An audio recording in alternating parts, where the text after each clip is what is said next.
Eh, sebetulnya RSUD itu sudah sopan lah. Datang ke kita mintanya ngaji virtual. Gara-gara sopan tuh saya kok jadi ingin sopan juga. Akhirnya saya yang datang ke sini nih.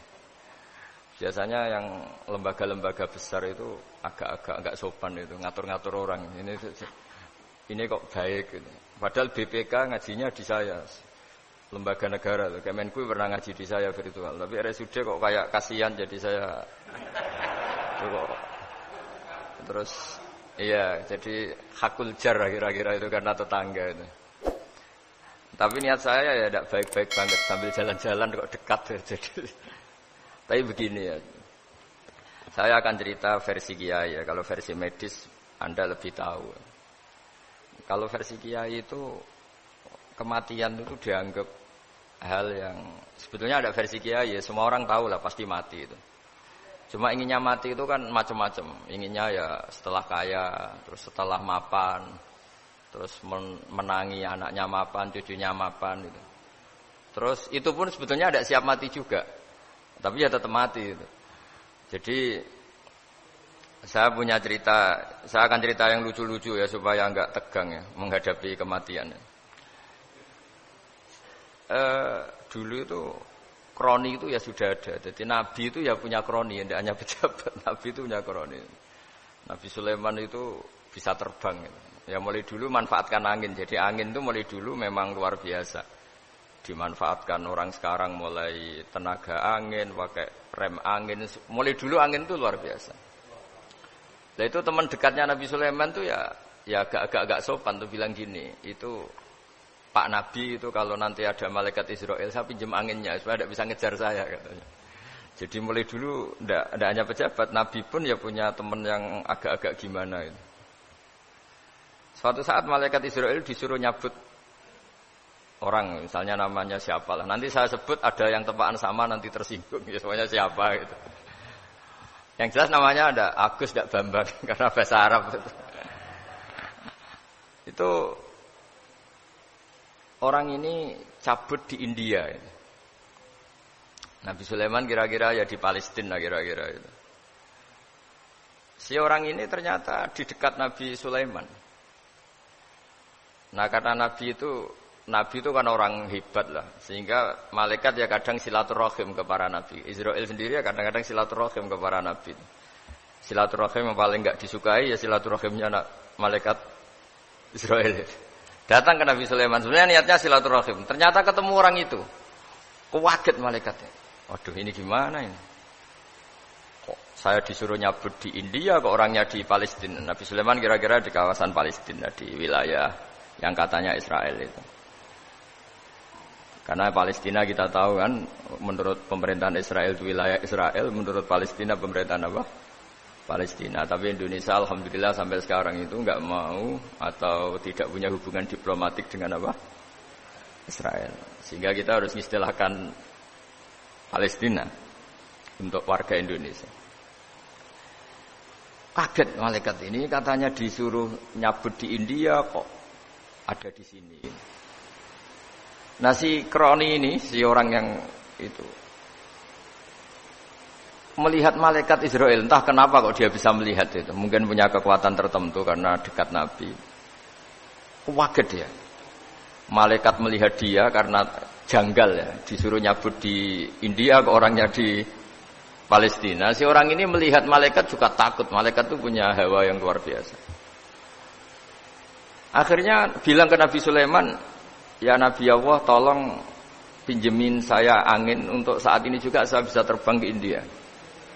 Dipinjemin sama Nabi Sulaiman. Akhirnya orang itu sampai ke India. Dikira angin itu sudah segala-galanya sampai India. Terus malaikat senyum, seneng dia. Wah ini sesuai protokol karena andaikan orang itu tetap di situ, malah malaikat nggak berani ngambil karena prosedurnya harus ngambil di India.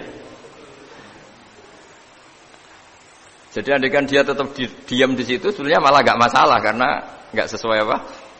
Panduannya harus karena dia terbang di India, malaikat itu nyusul ya terus diambil karena sesuai apa? Ya sesuai perintah harus memang diambil di India. Nah, Kemudian saya kan memang dipesenin untuk memperkuat nakes, teman-teman semuanya lah pasien. Tapi saya cerita dimulai dari yang seperti ini. Ini saya sengaja karena memang ya hidup itu seperti inilah. Pasti kita semua akan mengalami kematian. Cuma inginnya kita ya hidup itu ya sehat. Ya, terus kalau mati itu ya tidak punya utang karena berat nanti utang itu. Saya tidak tahu fikihnya itu. Kalau utang pribadi itu hisabnya berat. Kalau utangnya lembaga itu gimana ya? Dihitung salahnya direkturnya, apa dihitung salah karyawan yang minta naik apa? Gaji. Saya tidak tahu kayak utangnya Indonesia itu yang disalahkan itu menterinya apa presidennya, apa yang selalu mengajukan gaji 13. Tidak tahu itu karena di kitab tidak dibicarakan tuh, yang dibicarakan utang-utang apa? Pribadi ya. Kalau yang utang-utang lembaga negara itu nanti tak tanyakan malaikat auditornya ini gimana cara apa? Itu yang disalahkan menterinya, apa presidennya, apa direkturnya, apa pengajuan proposal itu. Nah, singkat cerita itu kalau ngadepin kematian atau sebenarnya yang ngadepi kehidupan juga kita ini. Inna sholati wa nusuki wa mahyaya wa mamati lillahi rabbil alamin. Saya bicara ilmunya kiai. Misalnya si A itu sebenarnya sudah ditulis dia mati karena kecelakaan. Yang satu ditulis mati karena sepuh, karena tua. Yang satu mati karena tersedak. Yang satu mati karena ngelindur. Mungkin yang satu mati karena tenggelam. Sehingga sebetulnya andaikan kita melihat Loh Mahfud, kita ini ya naif. Saya berkali-kali ngaji bilang, kadang kita ini takutnya sampai angking takutnya dari motor ngelamun, gara-gara ngelamun kita. Andaikan malaikat itu kok suka bully, tawain gitu. Kamu catatannya kecelakaan kok yang kamu takuti apa? Covid. Itu juga ada yang mati karena ngelindur, karena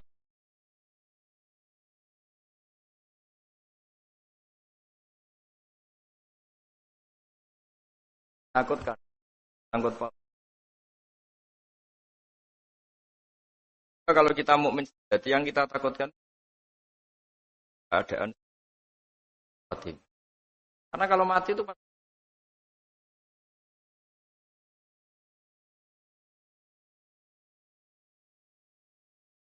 ya cara Islam mengingatkan kematian. Tangune dan ketemu. Nah, kemudian kali itu pasti hal yang mungkin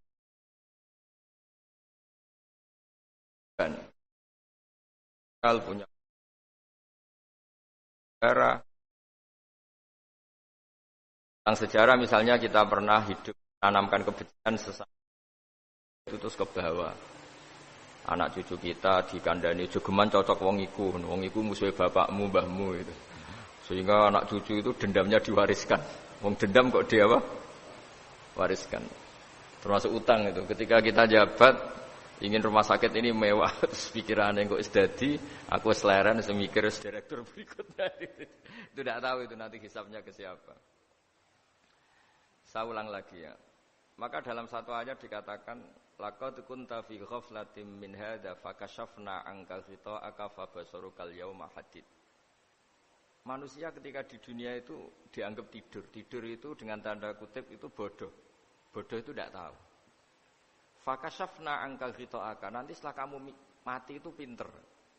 Tapi ketika Anda pinter sudah meninggal, sudah tidak bisa memperbaiki kesalahan-kesalahan kita. Nah, kenapa kita dikatakan sekarang ini tidur? Karena kita ini sering menyaksikan sesuatu yang sebetulnya tidak ada hubungannya dengan kita. Tidak ada hubungannya dengan kebutuhan kita. Misalnya kita ngelamun, berkhayal, ingin hidup kaya raya, sejahtera, jabat, orang lain anak buah semua. Ternyata itu enggak penting ketika kita di akhirat. Yang penting adalah Anda meninggal dalam keadaan menghamba kepada Allah Subhanahu wa Ta'ala. Saya berkali-kali ngaji kalau saya berkali-kali bilang, andaikan hati kita nanti direkam Allah, nanti di akhirat sudah direkam. Orientasi kita direkam nanti. Pak Agus misalnya ingin punya mobil, punya rumah mewah, punya apa. Terus orientasinya gitu. Di depan Tuhan yang menyuruh kita, mensyariatkan kita, inginnya itu ya jadi hamba Allah terbaik, jadi kekasihnya Allah, jadi hamba yang bersujud, dari hamba yang bersedekah. Jadi ini kan tidak sambung. Ada cita-cita versi Allah yang dianjurkan Allah, yaitu bercita-cita jadi hamba yang soleh, yang bermanfaat, yang memanfaati orang banyak. Kemudian ini ada cita-cita yang hadzun nafsi, ingin mapan semua orang anak buah. Hal-hal seperti ini itu harus kita jaga, jangan sampai terjadi. Makanya di semua kitab pertama mendahulukan bab niat. Niat itu ya faman kana hijratuhu ila Allah wa rasuli fa hijratuhu ila Allah wa rasuli. Orang baik itu orang yang orientasinya itu menuju Allah Subhanahu wa taala. Lalu yang kurang baik adalah orang yang orientasinya itu ya harta, perempuan, pokoknya inginnya itu hal-hal yang kepentingan dirinya sendiri. Nah, lalu kenapa kita kadang tidak tahu? Ya tidak tahu itu karena tadi kita kalau tidak wiridan itu tidak punya efek samping. Tapi kalau kamu nggak punya uang kan terus lemes. Karena ngerti itu terus uang itu penting, wiridan tidak penting.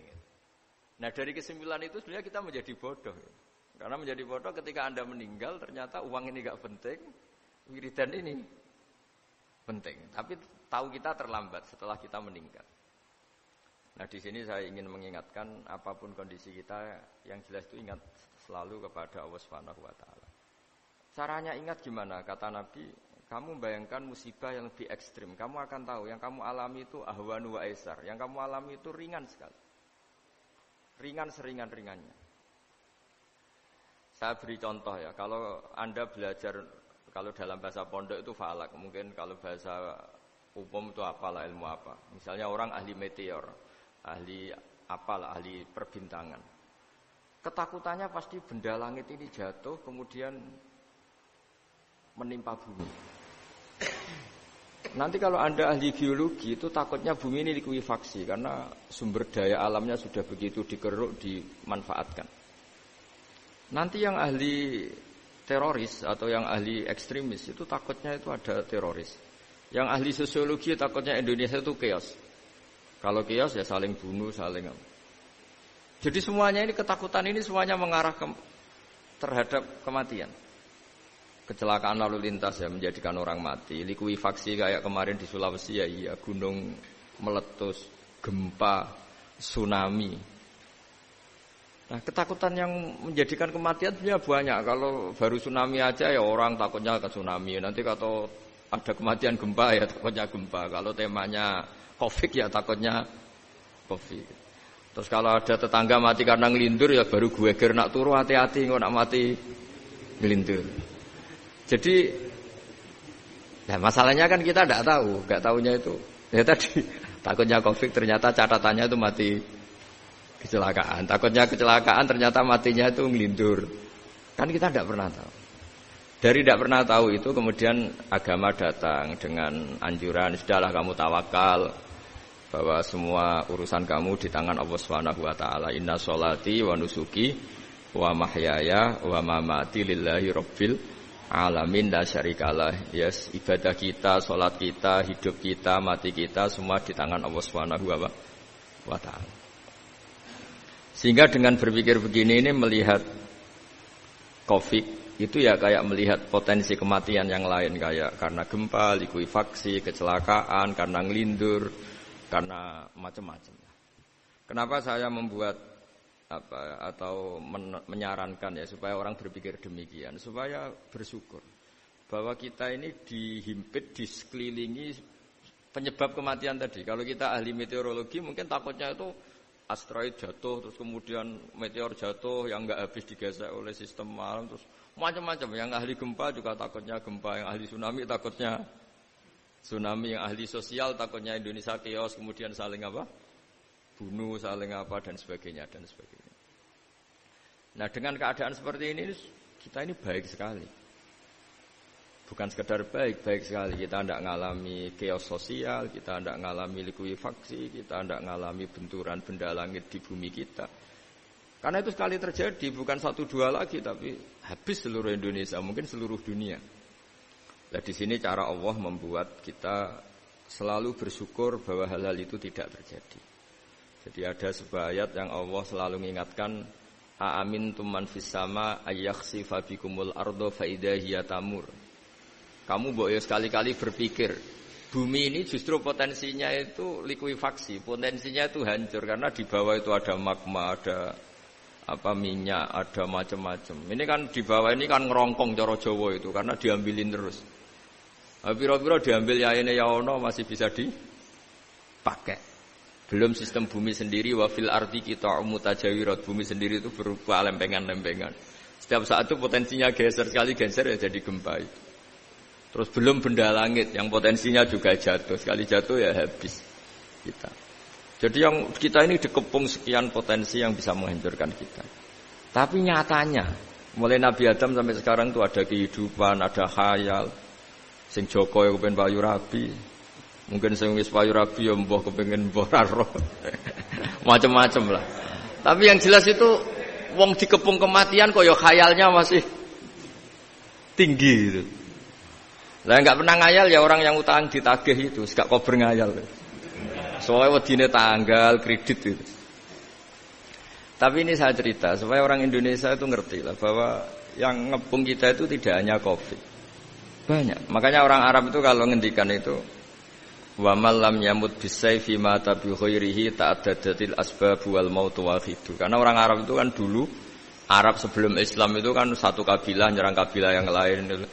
Wah itu kan harus butuh orang-orang tangguh. Karena dulu sistem rezekinya ya kayak sistem Indonesia dulu lah. Kerajaan ini nyerang ini supaya satu kerajaan punya eksistensi harus mengalahkan kerajaan yang lain. Bahkan cerita-cerita itu sama lah di Indonesia di mana-mana. Nah itu pemuda-pemuda yang gagah berani itu karena punya pegangan tadi. Wa man lam yamut bisayfi toh mata biwirihi. Kalau kamu tidak mati di medan perang ya tetap aja mati juga. Sehingga mereka kendel gitu kata cerita orang dulu. Ta'addadatil asbab wal maut wahidu. Sebab kematian bisa macam-macam, tapi kesimpulannya tetap saja namanya mati.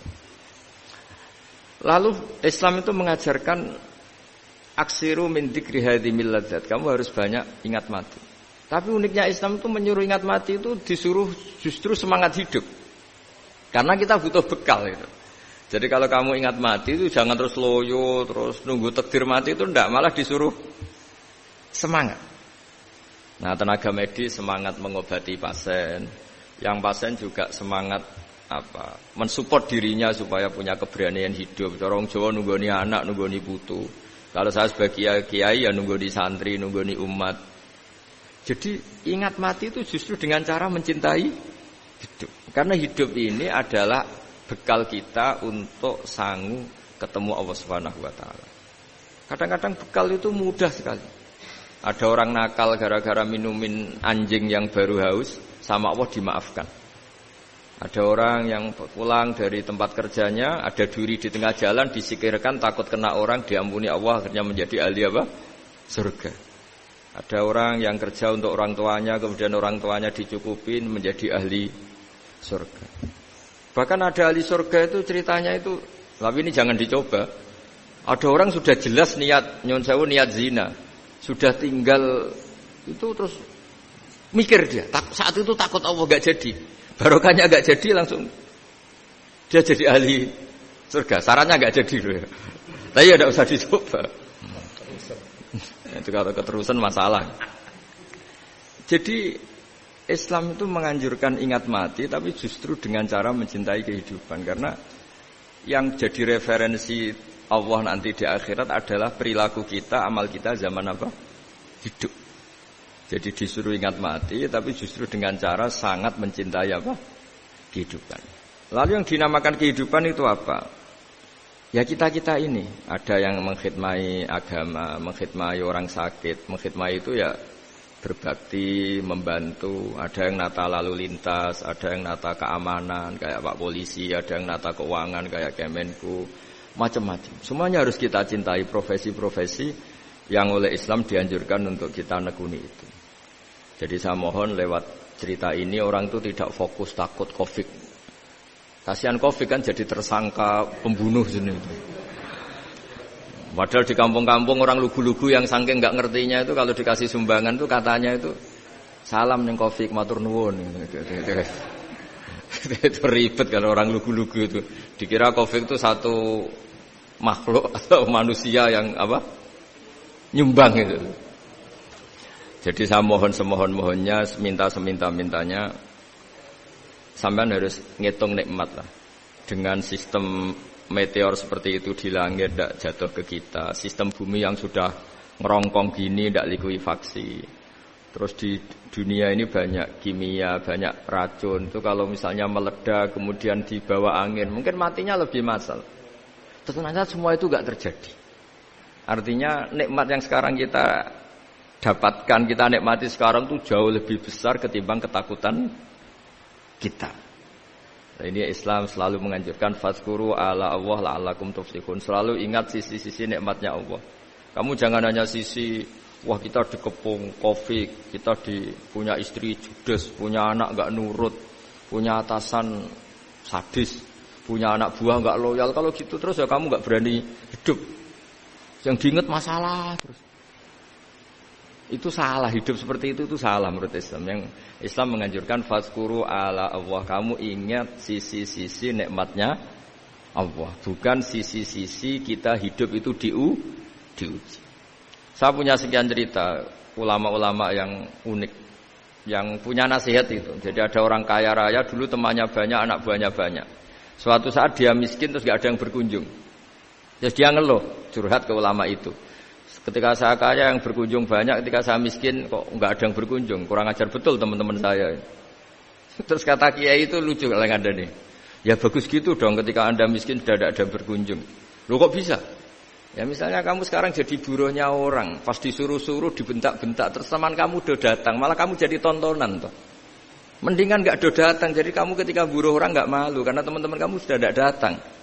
Ya alhamdulillah kalau gitu ya. Jadi dulu satu hal yang dia dulu nganggap problem, ya kan kalau kamu misalnya dulu kaya, temannya banyak, jabat, terus yang takut banyak. Ketika sudah miskin, Yun Sawu jadi buruhnya orang disuruh-suruh, terus teman kamu tetap do datang.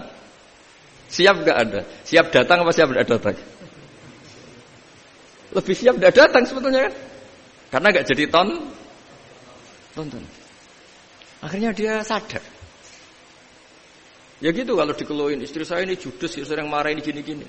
Ya bagus dong marahin kamu. Kalau marahin tetangga malah masalah kan. Coba kamu punya istri kalau marahin orang lain pusing enggak? Mendingan marahin. Jadi pokoknya dilatih terus. Lama-lama dia bersyukur. Nah termasuk cara kita melihat kehidupan. Ada doa Rasulullah SAW yang luar biasa. Ya Allah, jadikan kehidupan ini sebagai penambahan saya untuk berbuat baik. Wal mauta rohatan li min kulli syarrin. Kalau engkau takdir mati, ya anggap mawon ini mati itu berakhirnya semua potensi keburukan saya. Orang itu kan potensinya dua, buruk betul atau potensi buruk. Mungkin sekarang kita tidak korupsi, tapi saja suatu saat kita korupsi. Mungkin sekarang kita tidak salah, suatu saat potensi salah. Dan mati itu mengakhiri itu semua. Makanya saya berkali-kali cerita kalau ngaji, kalau orang-orang alim NU itu kalau ada bajingan mati tetap dia seksa ini baik dia. Itu tetangganya enggak mau semua. Wong bajingan kok darani baik. Tapi kiainya ngotot, harus disaksikan kalau ini baik. Akhirnya mereka bilang ya baik-baik. Padahal di hati kiainya sudah tidak bisa garong lagi, tidak bajing lagi. Ya baiklah gitu. Jadi sehingga orang-orang soleh itu melihat hidup itu ya biasa, melihat mati itu biasa. Karena hidup adalah sarana kita menambah kebaikan, dan mati adalah akhir dari segala keburukan kita atau potensi keburukan kita. Jadi Islam itu mengajarkan kita gimana menghadapi kehidupan, juga gimana menghadapi apa? Kematian. Jadi saya ulang lagi, itu ajaran-ajaran Islam yang luar biasa. Jadi ij'alil hayata ziyadatan li fi kulli khairin wal mauta rohatan li min kulli syarrin. Jadi hidup menambah kebaikan, kalau kita mati anggap saja mengakhiri semua buruk kita kalau kita sedang buruk atau potensi keburukan kita. Saya cerita ringan tapi supaya diingat-ingat. Jadi kalau kita yang nekuni, saya tadi kan sudah bilang, kita kiai yang nekuni ilmu itu, ya tadi kita agak fokus bicara Covid. Inna Allaha yumsikus samawati wal ardo an tazula wala in zalata in amsakahuma min ahadim min ba'di. Kalau kamu ahli meteorologi kan melihat ini jatuh jumlahnya besarnya sekian. Ini kalau digesek oleh atmosfer paling masih sekian, kayak kemarin Januari kan hujan meteor yang sering kena Lampung kemarin. Terus di mana-mana mesti takut kamu itu. Kalau kamu ahli gempa takutnya itu ya pergeseran lempengan bumi. Kalau kamu ahli tsunami ya takutnya tsunami. Kalau ahli sosiologi ya takutnya chaos sosial ya, sama kamu medis ya takutnya penyakit yang menular, penyakit seperti ini. Oke, kita sekarang fokus menghadapi Covid dan kita selalu berharap supaya Indonesia terbebas dari Covid dan musibah-musibah yang lain. Ya tadi, apa gunanya terbebas dari Covid tapi chaos sosial kayak apa terus kita. Sehingga Islam selalu mengajarkan harus disyukuri lah bahwa kita sekarang alhamdulillah kita hidup harmonis. Kita kata Mbah Mun Bhinneka Tunggal Ika itu dingendikakno terus. Terus yang terakhir masalah air.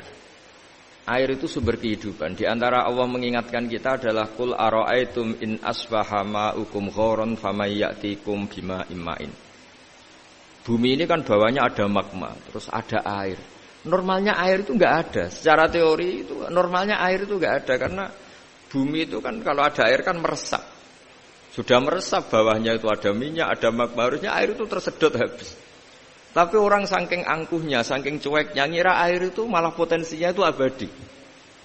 Sebetulnya kalau menurut teori alam, air itu gampang hilang kan, diletakkan di bumi ya bumi itu meresap. Nanti bawahnya itu ada minyak, ada sebagian ada magma, ada macam-macam lah. Jadi potensi air itu harusnya enggak ada malah kalau melihat sistem itu. Tapi karena Allah saking rahmannya, air ini dijaga sedemikian rupa tetap ada. Kalau melihat sistemnya kan normalnya malah enggak ada. Makanya Allah selalu mengingatkan, in asbaha ma'ukum ghauran. Suatu saat air yang kamu pakai, yang jadi sumber kehidupan itu bisa saja tahu-tahu hilang.